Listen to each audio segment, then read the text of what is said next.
आपके जीवन का हर पल, हर अनुभव, हर रिश्ता, क्या यह सब महज संयोग है? नहीं, यह एक गहरी चेतन योजना का हिस्सा है जिसे आपकी आत्मा ने बहुत पहले रचा था। यह सत्य हजारों साल पुराना है, जो ऋग्वेद के मंत्रों से लेकर उपनिषदों की गहन शिक्षाओं, बौद्ध धर्म के बर्दो सिद्धांतों, गरुड़ पुराण की रहस्यमयी व्याख्याओं, तंत्र शास्त्रों की गूढ़ता और सूफी संतों की प्रेममयी कविताओं में गूंजता है। प्राचीन ग्रीक दार्शनिक प्लेटो ने फॉर्म्स की दुनिया की बात की, जहां आत्माएं अपने जीवन का चयन करती हैं। हर्मेटिक दर्शन में की ऑफ सोल्स का उल्लेख है। प्राचीन ईसाई रहस्यवाद और ग्नोस्टिक ग्रंथ भी इस सत्य को दोहराते हैं। आधुनिक समय में हिप्नोथेरेपिस्ट डॉ माइकल न्यूटन जैसे विद्वानों ने हजारों रिग्रेशन सत्रों में पाया कि लोग अपने पूर्व जन्मों की योजना को याद करते हैं। सभी परंपराएं एक ही सत्य की ओर इशारा करती हैं। आप इस जीवन में अनजाने में नहीं आए, आपने इसे सोच समझकर, जानबूझकर चुना। कल्पना कीजिए, आपकी आत्मा एक विशाल रंगमंच पर खड़ी है, जहां हर भूमिका एक सबक है और आपने खुद अपनी कहानी लिखी है। आपका यह जीवन कोई संयोग नहीं, यह एक चेतन विकल्प है। हर वह चुनौती जो आपको तोड़ती सी लगती है, हर वह जीत जो आपको गर्व से भर देती है, हर वह रिश्ता जिसे आपने प्यार से सींचा या दर्द में खोया, सब कुछ आपकी आत्मा की योजना का हिस्सा है। आपके माता पिता, आपके दोस्त, आपके प्रेमी, यहां तक कि आपके संघर्ष, ये सब आपने चुने थे। जन्म से पहले एक ऐसे आयाम में जहां समय और स्थान गायब हो जाते हैं, आपकी आत्मा ने यह सब तय किया था। सोचिए, जैसे एक चित्रकार अपने कैनवास पर रंग चुनता है, वैसे ही आपकी आत्मा ने आपके जीवन के रंग चुने। हर अनुभव एक ब्रश का स्ट्रोक, हर पल एक सबक। यह जीवन कोई दुर्घटना नहीं, बल्कि एक पवित्र दिव्य योजना है, सीखने, बढ़ने और अपने असली स्वरूप को जानने की। जब आप इस सत्य को अपनाते हैं तो हर दर्द एक शिक्षक बन जाता है, हर खुशी एक आशीर्वाद। उदाहरण के लिए, अगर आपने कभी सोचा कि आपका बचपन इतना कठिन क्यों था, तो शायद आपकी आत्मा ने इसे चुना ताकि आप करुणा और सहानुभूति सीख सकें। यह समझ जीवन को एक नया अर्थ देती है, जहां हर पल एक अवसर बन जाता है। क्या आपने कभी सोचा कि इस भौतिक शरीर को धारण करने से पहले आप कहां थे? आपका अस्तित्व पृथ्वी पर आने से पहले का है। आप एक ऐसी दुनिया में थे जो समय और स्थान से परे है। इसे कई नाम दिए गए हैं: एस्ट्रल रेल्म, कारण लोक, त्रिविक्रम अवस्था या तिब्बती बौद्ध धर्म में सिद्धपादो। यह एक ऐसी अवस्था है जहां कोई भौतिक शरीर नहीं, कोई सीमा नहीं, सिर्फ शुद्ध चेतना और ऊर्जा का समुद्र। यहां आत्मा भय, शक या अहंकार से मुक्त होती है, सिर्फ असीम शांति, प्रेम और एकता। आप अपने मूल स्रोत से जुड़े थे, जिसे कोई ईश्वर कहता है, कोई ब्रह्म, कोई यूनिवर्सल कॉन्शियसनेस। कोई द्वंद्व नहीं, कोई भेदभाव नहीं, आप और ब्रह्मांड एक ही थे। उस अवस्था में सब कुछ स्पष्ट था। आप अनंत हैं, अजर हैं, अमर हैं। आपको अपनी अनगिनत यात्राएं याद थीं, कितने जन्म लिए, कितनी बार मृत्यु को पार किया, हर बार कैसे नए अनुभव जोड़े। लेकिन इस पूर्णता में भी एक हल्की सी पुकार उठती है, कुछ नया सीखने की, अनुभव करने की। क्योंकि चेतना का स्वभाव है बहना, बढ़ना, विकसित होना। जैसे एक नदी जो रुकने से इनकार करती है, वैसे ही आत्मा नई चुनौतियां तलाशती है। वह अपने पिछले जन्मों का लेखा जोखा देखती है, कहां सफल हुई, कहां अधूरी रही। फिर एक अदृश्य ब्रह्मांडीय सभा में नई यात्रा का नक्शा तैयार होता है। आधुनिक क्वांटम फिजिक्स इसे क्वांटम फील्ड से जोड़ता है, जहां हर संभावना एक ऊर्जा तरंग है और आत्मा उस तरंग को चुनती है जो उसे सबसे ज्यादा विकास देगी। जब आत्मा उस असीम शांति के राज्य में होती है, जहां कोई पीड़ा नहीं, कोई कमी नहीं, तब भी उसके भीतर से एक गहन इच्छा जागती है। यह इच्छा है विकास की, प्रेम की गहराइयों को जीने की, अनुभवों से चेतना को समृद्ध करने की। शांति में रहना आसान है, लेकिन आत्मा जानती है कि असली वृद्धि चुनौतियों से आती है। जैसे एक बीज को अंधेरी मिट्टी में दबकर अंकुरित होना पड़ता है, वैसे ही आत्मा को कठिनाइयों से गुजरना पड़ता है। जैसे सोना आग में तपकर शुद्ध होता है, वैसे ही आत्मा दर्द और संघर्ष से निखरती है। इसलिए आत्मा स्वेच्छा से नया जन्म चुनती है, एक ऐसा जीवन जहां प्रेम है लेकिन खोने का डर भी, सफलता का स्वाद है लेकिन असफलता की कड़वाहट भी, रिश्तों की मिठास है लेकिन बिछड़ने का दुख भी। हर चुनौती, हर आंसू, हर खुशी, ये सब आत्मा के विकास के हार में मोती बन जाते हैं। उदाहरण लीजिए, अगर आपने जीवन में बार बार विश्वासघात का सामना किया तो शायद आपकी आत्मा ने इसे चुना ताकि आप क्षमा और आत्ममूल्य को गहराई से समझ सकें। आपका जन्म स्थान, माता पिता, प्रतिभाएं, कमजोरियां, सब आपकी आत्मा की योजना का हिस्सा हैं। ये समझते ही हर अनुभव, चाहे कितना कठिन क्यों ना हो, एक पवित्र उद्देश्य ग्रहण कर लेता है।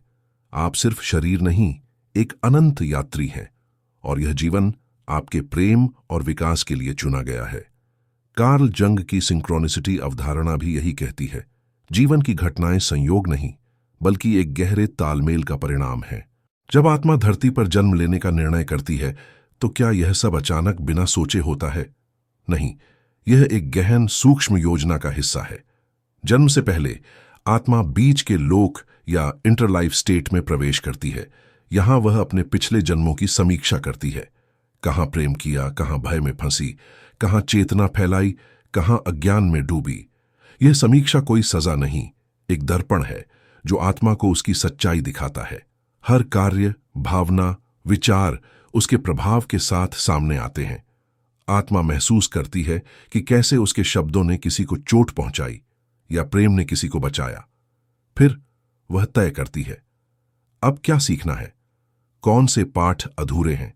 इस प्रक्रिया में आत्मा अकेली नहीं, आध्यात्मिक मार्गदर्शक, प्रेमपूर्ण दिव्य ऊर्जाएं उसके साथ होती हैं। ये गाइड्स विकल्प दिखाते हैं, संभावित जीवन प्रस्तुत करते हैं, जैसे एक विशाल स्क्रीन पर जहां हर जीवन की चुनौतियां, अवसर और रिश्ते नजर आते हैं। आत्मा चुनती है माता पिता, परिवार, देश, संस्कृति, समय, प्रतिभाएं, कमजोरियां। हां, आपने अपनी शक्तियां और कमजोरियां दोनों चुनी, किस दुख से गुजरना है, किस प्रेम को जीना है। लेकिन यह योजना पत्थर की लकीर नहीं, यह एक ब्लूप्रिंट है जिसमें स्वतंत्र इच्छा की पूरी छूट है। जब जीवन अन्यायपूर्ण लगे, याद रखिए, यह आपकी आत्मा की योजना थी, आपके विकास के लिए। उदाहरण के लिए, अगर आपने गरीबी चुनी तो शायद आत्मा ने इसे इसलिए चुना ताकि आप सादगी और मेहनत का मूल्य समझ सकें। अब बात करते हैं कर्म के नियम की, जो हर आत्मा की यात्रा को दिशा देता है। कर्म सरल है। हर कार्य, भावना, विचार एक ऊर्जा बनाता है जो कभी नष्ट नहीं होती। यह ऊर्जा लौटती है, कभी इस जन्म में, कभी अगले में। प्रेम बोया, प्रेम पाया, घृणा बोई, पीड़ा मिली। लेकिन कर्म सजा नहीं, शिक्षक है। यह आत्मा को हर क्रिया का असर महसूस कराता है ताकि वह समझे क्या अपनाना है, क्या छोड़ना है। आपका वर्तमान जीवन पिछले कर्मों का प्रतिबिंब है। कोई घटना समझ ना आए, शायद पुराने कर्म का फल। कभी सहारा दिया, आज सहारा मिला, कभी दिल तोड़ा, आज टूटने का दर्द। इसका मतलब पीड़ित होना नहीं, योद्धा बनना है, सीखना है। कर्म दो स्तरों पर काम करता है, संचित कर्म, पुराने कर्मों का भंडार, और प्रारब्ध कर्म, इस जन्म के लिए चुने गए कर्म। लेकिन आज की कार्य भविष्य गढ़ते हैं। हर दया, क्षमा, छोटा कदम आपका अगला पथ उज्ज्वल बनाता है। कठिन समय में पूछिए, इससे क्या सीखूं? कर्म जंजीर नहीं, सीढ़ी है, पूर्णता तक ले जाने वाली।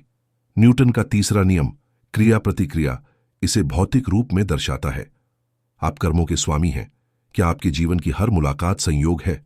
नहीं, जन्म से पहले आत्माएं आत्मिक अनुबंध करती हैं, सीखने, बढ़ने के लिए। माता पिता, मित्र, प्रेमी, यहां तक कि दुख देने वाले, सबके साथ गहरा समझौता है। कुछ सहारा देते हैं, कुछ चुनौती, प्रेम सिखाने के लिए या कठोर सबक। हर मुलाकात का उद्देश्य है। आत्माएं सोल ग्रुप में यात्रा करती हैं, कई जन्मों में भूमिकाएं बदलती हैं। मां, भाई, मित्र, शत्रु, लक्ष्य, विकास, गहरा जुड़ाव महसूस हो। शायद सोल ग्रुप का ये समूह हमेशा साथ है। आत्मिक स्तर पर हर संबंध आपकी कहानी का अनमोल अध्याय है। उदाहरण, कोई पुराना दोस्त जो तुरंत करीब लगे, शायद पिछले जन्म का साथी। ये समझ रिश्तों को गहराई देती है। आत्मा अकेली नहीं चुनती अगला जन्म। आध्यात्मिक मार्गदर्शक, दिव्य प्रेमपूर्ण ऊर्जाएं साथ होती हैं। वे कमजोरियां शक्तियां दिखाते हैं, योजना में मदद करते हैं। लेकिन निर्णय आत्मा का, कोई मजबूर नहीं। जन्म के बाद वे संकेतों, सपनों, अचानक प्रेरणा से मार्गदर्शन करते हैं। कठिन समय में दिल की आवाज सुनिए, वे साथ हैं। आप एक दिव्य टीम का हिस्सा हैं। योजना बनी लेकिन स्वतंत्र इच्छा मिली। हर मोड़ पर आप चुनते हैं, डरना या सामना करना, घृणा या प्रेम। निर्णय योजना को आकार देते हैं।